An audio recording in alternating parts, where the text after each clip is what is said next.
Drama पत्थर दिल के आने वाले एपिसोड में आप देखेंगे ज़ैन और ज़ारा माजदा से कहते हैं कि हो ना हो मनाहिल नरगिस आंटी के घर पर है, आपको चलकर देखना चाहिए। माजदा नरगिस के घर पहुंच जाती है ज़ैन के साथ और देखती है कि मनाहिल वहीं पर मौजूद होती है। मनाहिल माजदा इसे देखकर हक्की बक्की रह जाती है और कहती है, नरगिस ये तो बच्ची थी, तुम तो समझदार हो, तुमने हमसे किस सनम का बदला लिया? तुम जानती हो ना कि इसकी शादी तय हो चुकी है, इसका रिश्ता तय हो गया, मैं इसका निकाह करने वाली हूँ। तुम इसको अपने घर पर बिठाकर बैठ गई हो और जब हमने तुमसे पूछा था तो तुमने साफ इनकार कर दिया कि वो हमारे घर पर नहीं है। जिस पर वलीद गुस्से से कहता है, तो क्या करती? आप जानती हैं कि इसका ठिकाना और कोई नहीं है हमारे घर के अलावा, ये कहाँ जाती? और बुरे वक्त में हमने इसका साथ देना था ना, हमने इसके काम आना था, और जो फैसला आपने इसके लिए किया था आपको लगता है कि वो दुरुस्त था? जिस पर ज़ैन गुस्से में बोलकर कहता है कि जितनी तुम लोगों ने हमारी बेइज्जती करवानी थी ना, करवा ली। तुम जानते हो कि कितनी मुश्किल से हमने उन लोगों को रिश्ते से जवाब दे दिया है, शादी की सारी तैयारियां हो चुकी थी, कितने खर्चे हो चुके थे। जिस पर मनाहिल बोलकर कहती है, ये सब कुछ आप लोगों ने अपने मफाद के लिए किया, क्योंकि आप लोग उस बाबर से रकम हासिल करना चाहते थे, आप मुझे बेचना चाहते थे। इस माजदा कहती है कि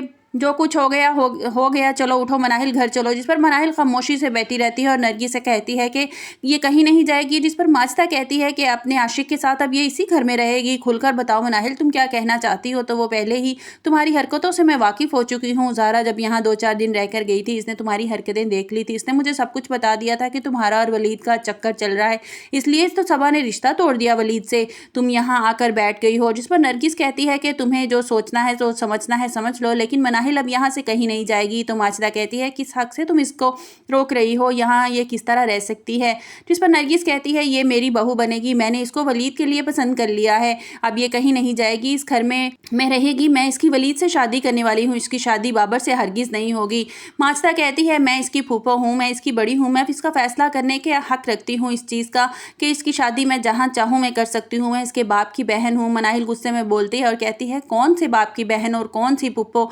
आप मेरी फूफो नहीं, मेरी दुश्मन है। आपने मेरा सौदा करने वाली थी, आप मेरी ज़िंदगी की ज़रा भी परवाह होती तो बाबर जैसे लड़के से आप मेरी शादी ना तय करती। आपके बेटे ने जो कुछ मेरे साथ किया है ना, बराए मेहरबानी आप यहाँ से चली जाएं, मुझे आपसे कोई बात नहीं करनी, और जितनी जल्दी हो सके मेरा घर खाली कर दें और मेरी सारी प्रॉपर्टी, मेरा जेवर सब कुछ मुझे वापस कर दें। जिस पर माजदा झूठे आंसू बहाना शुरू कर देती है और कहती है, इतने प्यार से, इतने लाड से मैंने तुम्हें पाला और तुम मुझे जायदाद का हिसाब करोगी? जिस पर मनाहिल कहती है, अगर आपको मेरी ज़रा सी भी परवाह होती ना, तो मुझे आप जिस तरह आप लोगों को मेरी परवाह नहीं है ना, इस तरह मुझे भी आप लोगों की परवाह नहीं है। बराए मेहरबानी मेरा घर खाली कर दें और मेरी दुकानों के पेपर जो हनान को आप लोगों ने दे रखे हैं ना, उससे भी मंगवा लें। माजदा झूठे आंसू बहाते हुए कहती है कि तुम आज मेरी इतनी बेइज्जती तुमने की है, तुम्हें ज़रा भी मेरी इज्जत का ख्याल नहीं है। तो मनाहिल कहती, मैंने आपकी कौन सी बेइज्जती की है? अगर आप मेरी फूफा होती, मुझसे प्यार करती होती, तो एक बार मेरे बारे में ज़रूर सोच लेती, मेरी ज़िंदगी के बारे में सोचती, मेरी ज़िंदगी यूँ तबाह बर्बाद ना करती पैसों के मफाद के लिए। पैसों का गर्ज था ना आपको, आप लोगों ने मेरी ज़िंदगी के बारे में कुछ भी होता रहे, आप लोगों को इससे कोई लेना देना नहीं था, इसलिए मैंने फैसला कर लिया है कि मुझे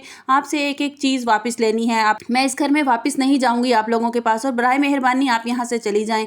वलीद गुस्से में कहता है कि आप यहाँ से चले जाएं, आपको हम कोई बहस नहीं करना चाहते, हम बहस नहीं करें हम लोग। जिस पर ज़ैन कहता है कि बहस हम लोग नहीं करें, आप लोग करें, और किस हक से आप लोग इसको यहाँ रोक रहे हैं? वो ज़ैन मनाहिल से कहता है कि चलो मैं अब एक लफ्ज़ नहीं सुनूंगा। जिस पर मनाहिल कहती है, मुझे आप लोगों के साथ नहीं जाना, एक बात आपको समझ में नहीं आ रही? वलीद कहता है कि मनाहिल को एक एक चीज़ वापस करनी होगी, और हाँ, हनान ने जो मुझसे पैसे उधार लिए थे ना, वो भी आपको लौटाने होंगे। ये बात सुनते ही माजदा और ज़ैन के पैरों तले से तो जैसे ज़मीन निकल जाती है। वो कहती है, कौन से पैसे?